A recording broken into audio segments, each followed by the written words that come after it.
ఇప్పుడు సౌగంధిక పుష్పాలు తెమ్మందిగా ఒక 100 పరిగెట్టాడు, వెళ్ళాడు. మామూలుగా వెళ్ళాడా? ఆ వెళ్ళేటప్పుడు హాయిగా ఎప్పుడు పరుగు పందెం పెట్టుకున్నవాడు, యుద్ధం చేయాలనుకునేవాడు అవసరమైతే యుద్ధం చేయాల్సి వస్తుందేమో అని ఊహించి శక్తిని రిజర్వ్ చేసుకోవాలి, నిలబెట్టుకోవాలి.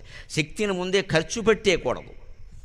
ఈ పెద్ద మనిషి ఏం చేశాడంటే, వెళ్ళేవాడు తిన్నగా వెళ్లకుండా బడి మానేసి రోడ్డు మీద తిరిగేవాడు ఆ రోడ్డు పక్కన ఉండే మొక్కలన్నీ పువ్వులు తెంచేసి ఆకులు పీకేసి నానా గొడవ చేస్తూ పోతూ ఉంటాడు. వీడు మానేసిన వాడు మామూలుగా పోవచ్చుగా, మామూలుగా పోడు, అవన్నీ పీకేస్తాడు. ఏం పని? అలాగే ఈయన కూడా గద పట్టుకుని ఆ దగ్గర కనిపించిన ఏనుగులను కొట్టేసి, చెట్లను కొట్టేసి, ఆ చెట్లను అడ్డంగా బారేసి ఇదంతా చేశాడు. దేనికి ఇది? భీముడు అంటే అంతే.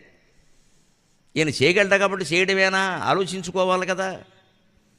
ఈ చెట్లన్నీ పడగొడుతూ మధ్యలో ఏం చేశాడు? శంఖధ్వానం చేశాడు.